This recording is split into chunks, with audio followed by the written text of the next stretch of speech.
नमस्कार साथियों, आइए एक बार फिर से आप सभी का स्वागत है आपके अपने यूट्यूब चैनल टेक शीतल पर। आज हम चर्चा करने आए हैं सेल एंड बैटरी चैप्टर का। ठीक है। इस चैप्टर में एक बार में तो पूरा नहीं आएगा, तो दो तीन पार्ट में, अलग अलग पार्ट में आएगा। आज पहले पार्ट में चलते हैं, सेल पे चर्चा करेंगे, ग्रुपिंग ऑफ सेल पे चर्चा करेंगे। फिर किसी वीडियो में जो है इसका जो है दूसरा क्लासिफिकेशन वगैरह देखेंगे।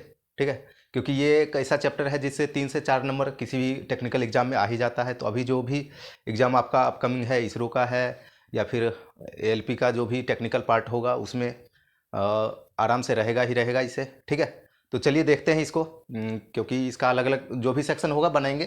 ठीक है, आप लोग देखिए अच्छे से। चलिए सबसे पहले बात करते हैं सेल का। ठीक है, सेल का जब हम बात करते हैं तो उससे पहले आपको थोड़ा सा हम बता दें। कुछ कुछ जो है ये इलेक्ट्रिसिटी के इफेक्ट आप पढ़े होंगे। जैसे अगर जब मोटर पढ़ेंगे आप, तो मोटर क्या करता है, क्योंकि कोई भी एनर्जी, जो भी हम एनर्जी पे चर्चा करेंगे तो उसका एक है एनर्जी कंजर्वेशन का नियम कि ऊर्जा को न तो हम उत्पत्ति कर सकते हैं और ना ही उसका विनाश करते हैं। क्या करते हैं, उसके एक फॉर्म को दूसरे फॉर्म में हम कन्वर्ट करके जैसा ज़रूरत होता है वैसा यूज करते हैं। जैसे अगर इस रूम का ही बात करें, अगर यहाँ लाइट जल रहा है तो वो क्या कर रहा है, इलेक्ट्रिकल एनर्जी को, विद्युतीय ऊर्जा को जो है वो क्या कर रहा है, प्रकाश ऊर्जा में परिवर्तित कर रहा है, बदल रहा है। एनर्जी के एक फॉर्म को दूसरे फॉर्म में चेंज कर रहा है।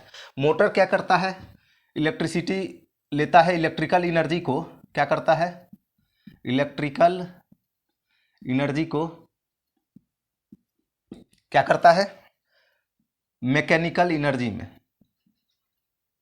मैकेनिकल एनर्जी में कन्वर्ट करता है। विद्युतीय ऊर्जा को यांत्रिक ऊर्जा में। जनरेटर क्या करता है, जब हम जनरेटर की बात करते हैं वो क्या करता है, ठीक इसका उल्टा।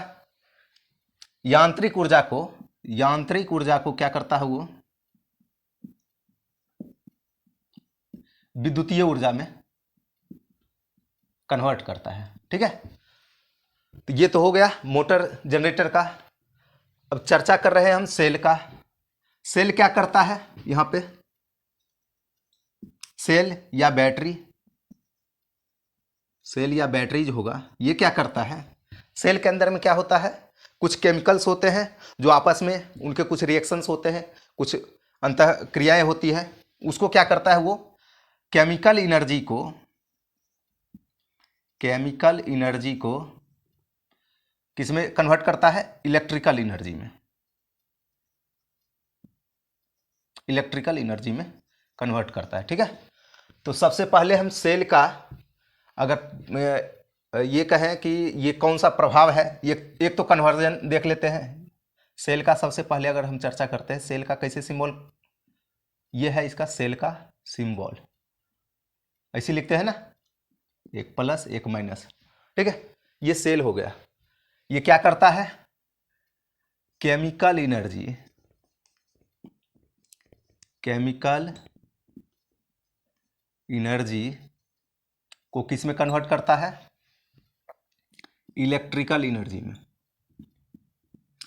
इलेक्ट्रिकल एनर्जी में कन्वर्ट करता है।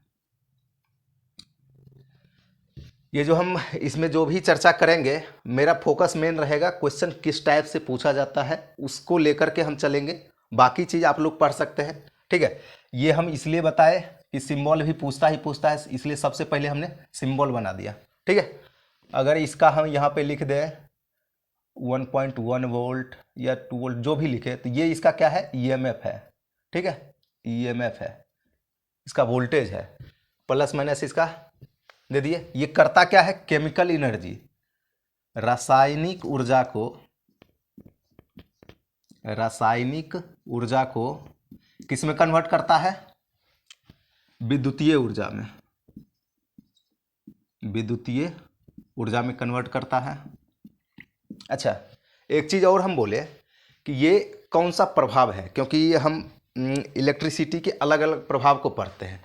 जैसे मोटर जनरेटर में क्या पढ़ते हैं, यह कौन सा प्रभाव है इलेक्ट्रिसिटी का, चुंबकीय प्रभाव पढ़ेंगे, चुंबकीय प्रभाव। ठीक है, मोटर जनरेटर ट्रांसफार्मर जो भी मशीन वगैरह है, इलेक्ट्रिकल मशीन वगैरह है, वो इलेक्ट्रिसिटी के मैग्नेटिक इफेक्ट, विद्युत के चुंबकीय प्रभाव पर काम करता है। ठीक है, जो लैंप जलता है या हीटिंग एलिमेंट वगैरह जो काम करता है वो क्या है, विद्युत चुंबक, ये विद्युत का जो है इलेक्ट्रिसिटी का ये ऊष्मीय इफेक्ट है, ऊष्मीय प्रभाव है, जो क्या करता है इलेक्ट्रिसिटी को, उसमें इलेक्ट्रिसिटी देते हैं उसको हीट में या लाइट में, हीट और लाइट दोनों। जैसे अगर हीटिंग एलिमेंट की बात करें, जो उसका तंतु होता है, फिलामेंट होता है, वो क्या करता है, हीट तो प्रोड्यूस करता है और लाइट भी प्रोड्यूस करता है। तो वो विद्युत धारा का जो है वो क्या है, ऊष्मीय प्रभाव है। ठीक है, तो यहाँ हम बात करेंगे कि सेल क्या करता है। सेल कौन से कैटेगरी में आता है, सेल जो है, सेल और बैटरी जो है ये आता है आपका विद्युत धारा का रासायनिक प्रभाव। ठीक है, तो हम सेल में बात करेंगे, ये क्या है, विद्युत धारा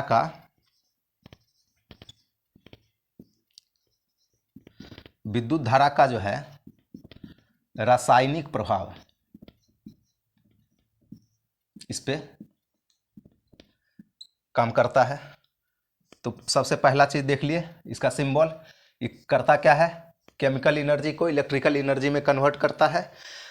किस प्रभाव पर, विद्युत धारा के किस प्रभाव पर यह काम करता है, विद्युत धारा के रासायनिक प्रभाव पर यह काम करता है। विद्युत धारा का रासायनिक प्रभाव है क्या चीज, विद्युत धारा का रासायनिक प्रभाव यह कहता है कि जब किसी हम रासायनिक घोल में, अगर ये कोई कंटेनर ले लिए, इसमें कोई अगर इलेक्ट्रोलाइट है, ठीक है, कोई इलेक्ट्रोलाइट है, तो इसमें अगर हम इलेक्ट्रिसिटी प्रवाहित करें, दो इलेक्ट्रोड बना दीजिए, एक पॉजिटिव होगा तो उसको क्या बोलेंगे, एनोड, निगेटिव को कैथोड बोलते हैं। ठीक है, ये एनोड हो जाएगा, कैथोड हो जाएगा। ठीक है, विद्युत धारा का रासायनिक प्रभाव ये कहता है कि जब किसी इलेक्ट्रोलाइट में, जैसे अगर ये H2SO4 है, डाइल्यूट H2SO4, अगर इसमें हम विद्युत धारा प्रवाहित करें तो ये जो अवयव, ये जो इलेक्ट्रोलाइट है, ये अपने मूल आयंस में, जो इसके मूल अवयव हैं, उसमें विभक्त हो जाता है। ठीक है, तो ये है विद्युत धारा का रासायनिक प्रभाव। जैसे अगर हम इसमें इलेक्ट्रिसिटी प्रवाहित करेंगे तो H2SO4 जो है टूट के H2 पॉजिटिव आयन में, और ये SO4 जो है निगेटिव आयन में, ये अपने अपने आयंस में ये विभक्त हो जाता है, अलग अलग हो जाता है। ये है इसका विद्युत धारा का रासायनिक प्रभाव, जिसके ऊपर ये सेल जो है काम करता है। मोटर जनरेटर किस में आ गया, विद्युत धारा के चुंबकीय प्रभाव में। लैंप वगैरह उसमें आ गया विद्युत धारा के उसमें प्रभाव, जो हीटर वगैरह, हीटिंग एलिमेंट वगैरह जो यूज होता है। ठीक है, ये आ गया सेल और बैटरी जो है विद्युत धारा के रासायनिक प्रभाव पे काम करता है। ठीक है, तो ये रासायनिक ऊर्जा को विद्युत ऊर्जा में कन्वर्ट करता है रासायनिक प्रभाव पे। ठीक है, इससे रिलेटेड अब इसमें नियम कौन सा पढ़ना पड़ता है, जैसे मोटर जनरेटर में आप फैराडे का विद्युत चुंबकीय प्रेरण का सिद्धांत पढ़ेंगे, तो ठीक इसी प्रकार इसमें क्या है, विद्युत धारा का जो रासायनिक प्रभाव है, इस पर भी फैराडे ने दो नियम दिया है। वो किसी दूसरे वीडियो में करेंगे, आज हम इसका अलग पार्ट लेके करेंगे और कुछ न्यूमेरिकल जो इससे रिलेटेड आने वाले हैं उसको करेंगे। ठीक है, तो इसमें भी फैराडे ने जो है विद्युत अपघटन का जो है दो नियम दिया है। ठीक है, जिसका फॉर्मूला M बराबर आप ZIT जो एक बनाते हैं। ठीक है, ये फॉर्मूला उसी से निकल के आता है, तो वो जब करेंगे किसी दूसरे वीडियो में तो वो करेंगे। ठीक है, तो चलिए ये आ गया विद्युत धारा का रासायनिक प्रभाव। अब है क्या, सेल जो है इसका ग्रुपिंग ऑफ सेल बताते हैं कि सेल को किस प्रकार से ग्रुपिंग किया जाता है। ठीक है, दो तीन पॉइंट तो हमने कर दिया।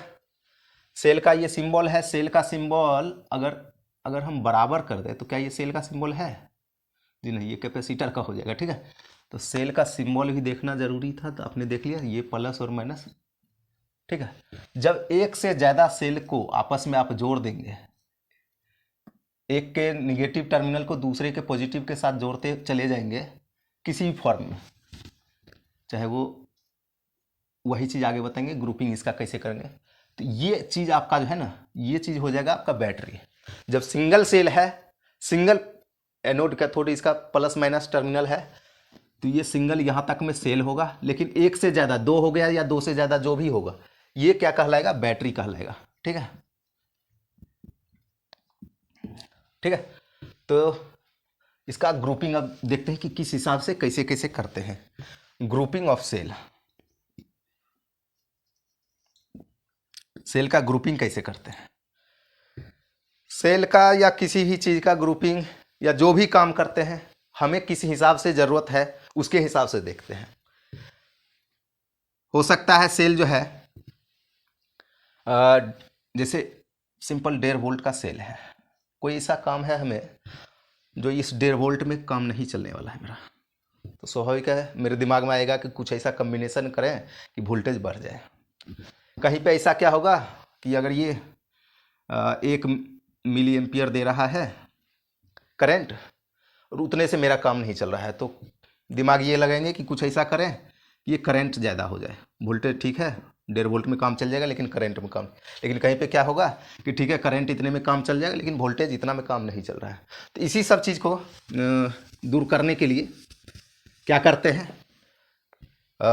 जिस समय हमें वोल्टेज ज़्यादा चाहिए होगा उस समय क्या करते हैं, हम सीरीज कम्बिनेशन करते हैं, सीरीज में जोड़ते हैं। सीरीज कम्बिनेशन कब करेंगे,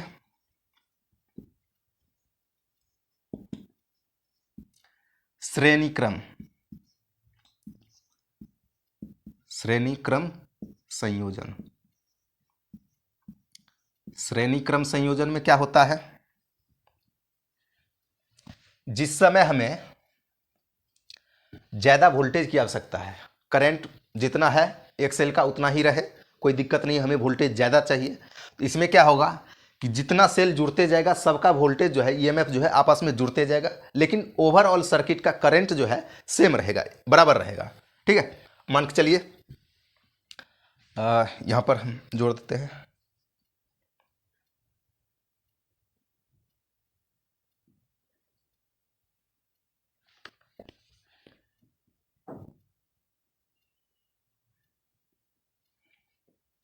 अगर 3 सेल को देखिए हमने जोड़ दिया 2 वोल्ट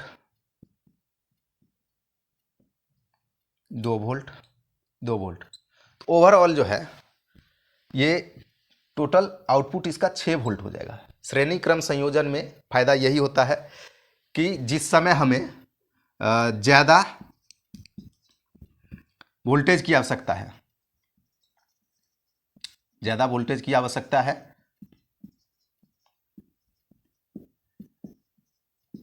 क्या करते हैं हम सीरीज कॉम्बिनेशन करते हैं। ठीक है, 3 सेल को जोड़ दिए, अगर 4 सेल कर दे, जितना सेल जोड़ते जाएंगे उतना होते जाएगा। ठीक है, तो ग्रुपिंग ऑफ सेल में किन किन चीज़ों को देखना होगा वो चीज़ देखते हैं। ठीक है,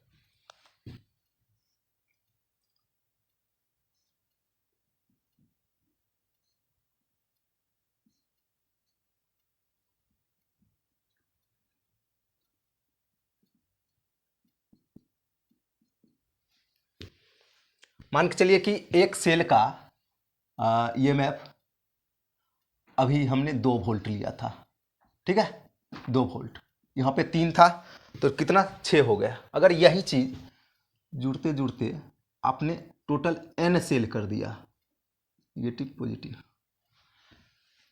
अगर टोटल 10 कर दिए तो 10 जुड़ जाएगा। अगर टोटल नंबर जो है ये n नंबर हो जाए, n नंबर हो जाए, तो उस कंडीशन में क्या होगा, कुल विद्युत वाहक बल जो है, कुल विद्युत वाहक बल क्या हो जाएगा, n गुना एक सेल का अगर E है तो n इंटू ई हो जाएगा कुल विद्युत वाहक बल सीरीज में। ठीक है, अच्छा सेल अगर है तो इसका कुछ न कुछ इंटरनल रेजिस्टेंस भी होगा, एक सेल का इसका कुछ न कुछ इंटरनल रेजिस्टेंस भी होगा हर एक का। अच्छा, एक का अगर इंटरनल रेजिस्टेंस स्मॉल r लेकर चलते हैं, ठीक है, स्मॉल r है हर एक का, ये देख लीजिए। अगर 3 की बात करें तो 3 गुना सीधे r कर देंगे, लेकिन यहां अगर हम n सेल की बात कर रहे हैं तब क्या हो जाएगा, यहां r जो है क्या है, आंतरिक प्रतिरोध, आंतरिक प्रतिरोध क्या है, R है। तो कुल आंतरिक प्रतिरोध कितना हो जाएगा, टोटल इंटरनल रेजिस्टेंस क्या हो जाएगा, N इंटू आर, चूंकि N नंबर ऑफ सेल है। ठीक है, अब आगे का देखिए,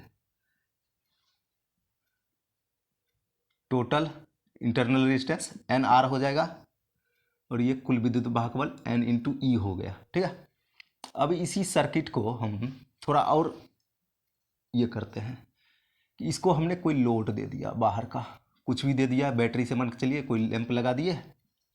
ठीक है, तो उसका कुछ न कुछ एक्सटर्नल रेजिस्टेंस होगा, कुछ लोड का, तो उसको अगर हम कैपिटल आर से लिखते हैं तो अब क्या होगा कि सर्किट का टोटल रेजिस्टेंस कितना होगा, ये अगर सर्किट है तो इसका सर्किट का कुल प्रतिरोध कितना हो जाएगा, कुल प्रतिरोध, क्योंकि आर जो है वो तो बाहरी प्रतिरोध है, लोड है, तो सर्किट का अगर कुल प्रतिरोध हम टोटल आरटी निकालेंगे तो बराबर क्या होगा, बाहरी प्रतिरोध प्लस में अंदरूनी प्रतिरोध, अंदरूनी प्रतिरोध अपना कितना है, N इंटू आर। तो आर टी जो है सर्किट का कुल प्रतिरोध जो निकालने के लिए अगर आ जाएगा तो उसको क्या करेंगे, बाहरी प्रतिरोध plus number of cell into internal resistance, एक सेल का इंटरनल रेजिस्टेंस। तो आर टी बराबर ये क्या हो गया अपना R plus N into R. ठीक है, अब आते हैं न्यूमेरिकल में पूछता क्या है। ठीक है, अभी हम एक इसरो का प्रीवियस ईयर क्वेश्चन देख रहे थे, उसमें भी एक क्वेश्चन आ रखा था, सारा चीज दे रखा था उसका करंट के लिए। ठीक है, तब सर्किट का कुल विद्युत वाहक बल आपने देख लिया N इंटू ई, आंतरिक प्रतिरोध R अगर दे रखा है तो टोटल इंटरनल रेजिस्टेंस क्या हो गया, NR हो गया, एक्सटर्नल रेजिस्टेंस R है, तो सर्किट का कुल प्रतिरोध RT बराबर R प्लस NR। अब इतना सारा चीज लगा दिए, तो अब ये पूछ रहा है कि इस सर्किट में अगर दे देता है कि कितनी धारा प्रवाहित हो रही है। ठीक है, तो वो भी कुछ ना कुछ प्रवाहित होगी, तो सर्किट से प्रवाहित होने वाली धारा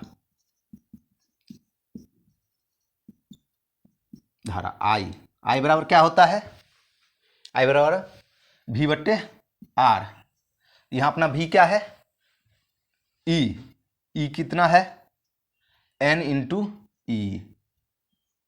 ठीक है, और R कितना है, capital R plus N into R.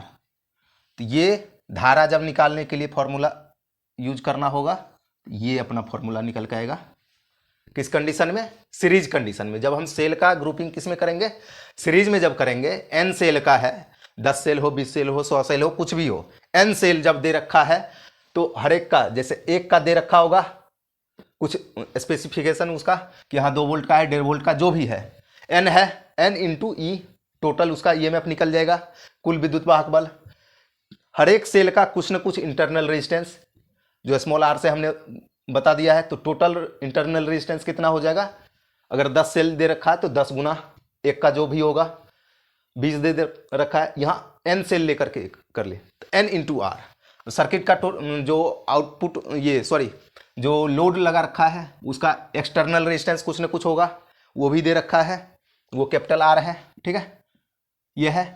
तो अब टोटल रेजिस्टेंस, क्योंकि टोटल रेजिस्टेंस निकलने के बाद ही हम करंट कैलकुलेट कर लेंगे, अभी इसके बाद हम एक न्यूमेरिकल लेते हैं तो पता चलेगा। ठीक है, तो I जो है किससे निकलेगा, V बट्टे R, V कितना है, N इंटू ई।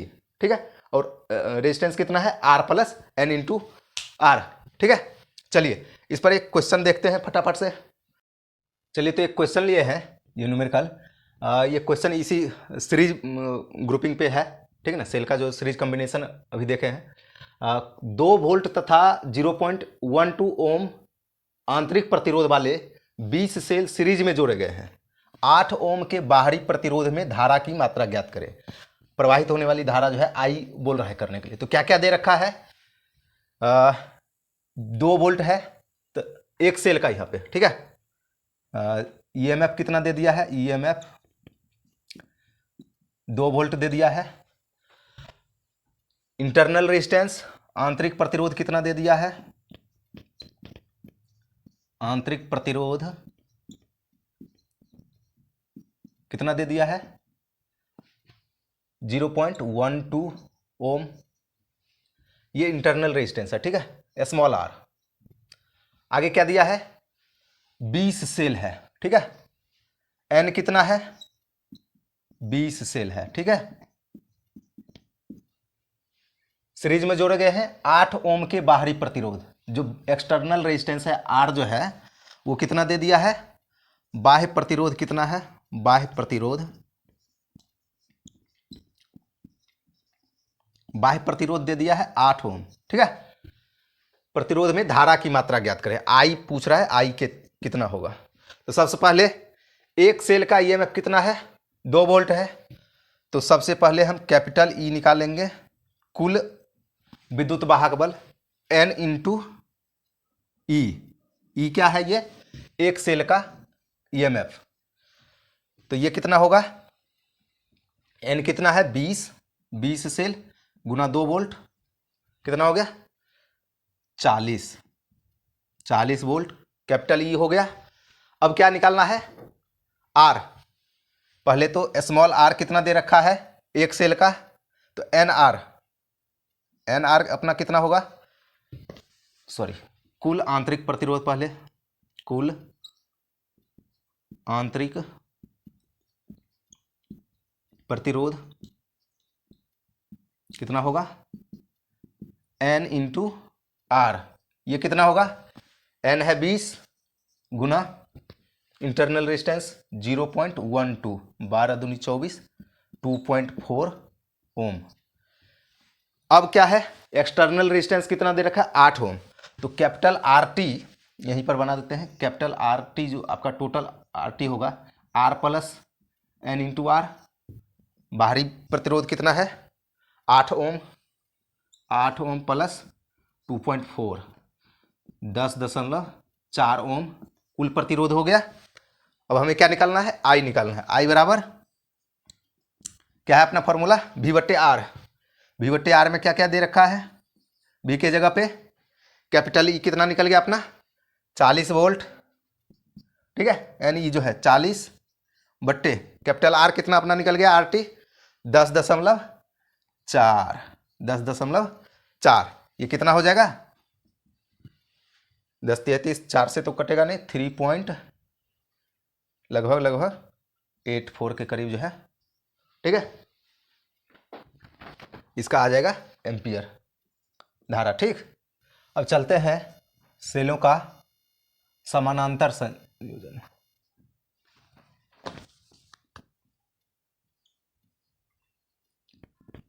समानांतर संयोजन देखते हैं। सीरीज में हमने क्या किया, जिस समय हमें ज़्यादा वोल्टेज की ज़रूरत हुई, जब ज़्यादा वोल्टेज कम वोल्टेज से काम नहीं हुआ, करंट बराबर रहे कोई दिक्कत नहीं, वोल्टेज ज़्यादा चाहिए, तो हमने सीरीज कॉम्बिनेशन यूज किया, सीरीज में जोड़ लिया। लेकिन अब नौबत ऐसा आ गया है कि वोल्टेज बराबर चलेगा लेकिन करंट में काम नहीं चल रहा है, तो क्या किया जाएगा, सेल को जो है पैरेलल में जोड़ा जाएगा, जिस समय क्या होगा, ज़्यादा विद्युत धारा की आवश्यकता होगी, धारा की आवश्यकता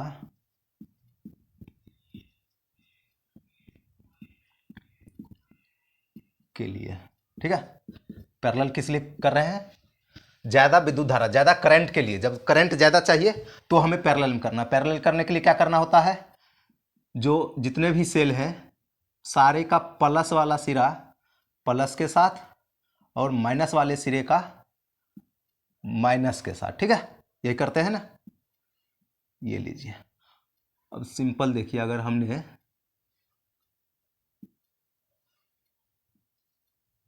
तीन सेल ले लिया यहाँ पे, ठीक है, फिलहाल 3 सेल से समझाते हैं।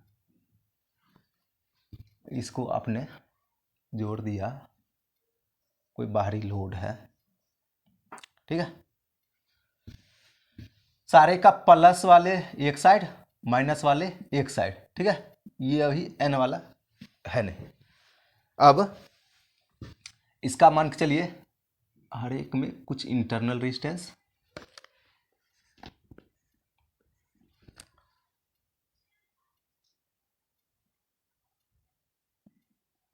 ठीक है। इसमें भी कुछ इंटरनल रेजिस्टेंस होगा। इंटरनल रेजिस्टेंस कितना है, R है सबका। अच्छा, अब क्या होगा इस कंडीशन में, पैरेलल कंडीशन में क्या होगा कि करंट जुड़ते जाएगा, जितना नंबर ऑफ सेल ऐड होते जाएंगे उतना करंट जो है जुड़ते जाएगा, लेकिन वोल्टेज सब में बराबर रहेगा। अगर ये 2 वोल्ट का हमने सारा इकट्ठा कर लिया है तो ओवरऑल वोल्टेज जो है अपना 2 वोल्ट ही रहने वाला है, चाहे 200 जुड़ जाए, 500 जुड़ जाए सेल, या 2 जुड़ जाए, ठीक है। लेकिन करंट में क्या होगा, जितना नंबर ऑफ सेल जो है जुड़ते जाएगा करंट उतना ही बढ़ते जाएगा, ठीक है। तो ये इसी को देखते हैं क्या क्या इसमें होगा। जब 3 का है यहाँ पे हमने कर दिया तो क्या होगा, वोल्टेज तो 3 ही रहेगा, लेकिन अगर 1 मिली एम्पियर का भी ये है एक सेल, तो अगर 3 यहाँ पे जोड़ दिए 1 + 1 + 1 होते जाएगा, ठीक है। 3 मिली एम्पियर हो गया। ठीक इसी तरह अगर हम ये nth नंबर वाले को भी जोड़ दें तो क्या होगा उस समय सर्किट का, विद्युत वाहक बल तो बराबर रहेगा चाहे कितनों हो जाए। विद्युत वाहक बल क्या रहेगा, E = एक सेल का जो विद्युत वाहक बल होगा, एक सेल का विद्युत वाहक बल रहेगा उसके बराबर, अर्थात E बराबर, यहाँ एक सेल का अगर कैपिटल E रखते हैं तो ये दोनों बराबर होगा। ओवरऑल जो सर्किट का टोटल वोल्टेज जो होगा, ईएमएफ जो होगा, वो एक सेल के ईएमएफ के बराबर होगा। लेकिन मामला कब फंसेगा, अगर आंतरिक प्रतिरोध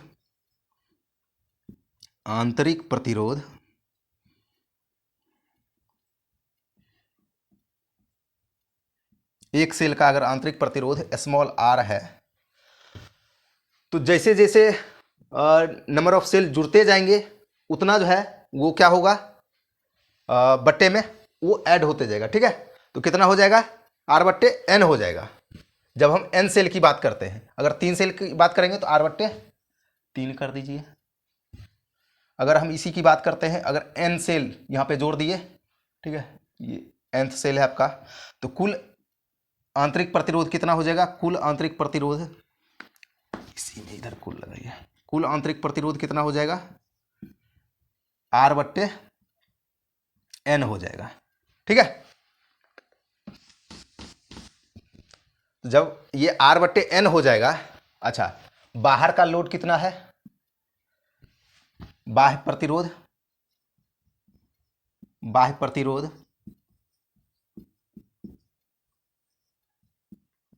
कैपिटल R है। तो अब रिजल्टेंट जो है टोटल RT कितना हो जाएगा, कुल प्रतिरोध कितना हो जाएगा इस सर्किट का, पूरे सर्किट का, बाह्य प्रतिरोध प्लस R/N इंटरनल प्रतिरोध। वहां पे क्या हो रहा था, R + N × R सीरीज वाले में, लेकिन पैरेलल वाले में क्या हो रहा है, RT = R + R/N हो जाएगा, ठीक है। तो अब ये तो हमने ईएमएफ इसका देख लिया, एक सेल का E, तो ओवरऑल इसका कैपिटल E देख लिया कितना होगा, r जो है इंटरनल रेजिस्टेंस R है, तो n सेल में पूरा कितना हो गया, R/N हो गया, बाह्य प्रतिरोध R है। अब बात आती है कि सारा चीज़ अगर जोड़ दिया है तो इसमें करंट तो प्रवाहित होगा, I तो फ्लो करेगा, ठीक है। I अगर फ्लो करेगा तब I कितना होगा, I = V/R, V/R, तो V कितना है, E कितना है, कितना भी सेल जुड़ जाए पैरेलल में एक ही रहेगा, तो कैपिटल E R कितना हो गया, टोटल R + R/N, इस फॉर्मूला से I निकलेगा, ठीक है। तो चलिए एक प्रश्न लेते हैं यहाँ पर, क्वेश्चन न्यूमेरिकल, उसे समझते हैं। क्वेश्चन क्या है, 20 सेल प्रत्येक 1.5 वोल्ट ईएमएफ तथा 0.3 ओम प्रति सेल के आंतरिक प्रतिरोध वाले समानांतर क्रम में जोड़े जाए तो 2.4 ओम के बाहरी लोड में कितनी धारा बहेगी। यानी यहाँ पे दे दिया 20 सेल है, स्मॉल ई एक सेल का ईएमएफ कितना है 1.5 वोल्ट है, स्मॉल आर कितना है, एक सेल का आंतरिक प्रतिरोध 0.3 ओम है, आउटर रेजिस्टेंस कितना है आउटर लोड का 2.4 ओम का। ठीक है, तो आई पूछ रहा है धारा कितनी बहेगी। ठीक है, यहाँ पे देखिए कैपिटल ई कुल ईएमएफ बराबर कितना हो जाएगा, स्मॉल ई बराबर 1.5 वोल्ट, इसको कुछ नहीं करना है। सीरीज रहता तो इसको गुना कर देते, पैरेलल का है तो क्या होगा R/N होगा 0.3/20 बराबर कितना हो जाएगा 0.015 ओम। ये कुल आंतरिक प्रतिरोध हो गया। कुल प्रतिरोध कितना हो जाएगा, कैपिटल R बराबर RT बराबर कैपिटल R प्लस R/N। ये कितना है अपना 2.4 प्लस 0.015 बराबर 2.415 ओम। ये कुल प्रतिरोध हो गया पूरे सर्किट का। ठीक है, अब क्या है आई पूछ रहा है, आई बराबर V/R लगा दीजिए। V पे क्या है यहाँ E, R पे क्या है R प्लस R/N। E कितना है अपना 1.5 वोल्ट, टोटल रेजिस्टेंस कितना है 2.415। तो ये कैलकुलेट करके कितना आ जाएगा आई 0.62 एम्पियर। ठीक है, चलिए बहुत बहुत धन्यवाद। तो ये सेलों का दो देख लिए, सीरीज कॉम्बिनेशन और पैरेलल कॉम्बिनेशन। ठीक है, तो इससे आगे वाला वीडियो कुछ ऐसा कॉम्बिनेशन का जरूरत पड़ जाता है जब सेल का जो है हमें क्या होता है करंट भी ज़्यादा चाहिए और वोल्टेज भी ज़्यादा चाहिए। तो उस कंडीशन में क्या करते हैं सीरीज और ये पैरेलल, जैसे अगर 5-5 का सीरीज करके उसको फिर से पैरेलल का कॉम्बिनेशन, तो वो मिश्रित वाला है, वो अगले वीडियो में करेंगे। ठीक है, तो हमसे जुड़े रहिए लगातार। अब इस चैप्टर का भी आगे का पार्ट आएगा, देखते रहिए। बहुत बहुत धन्यवाद।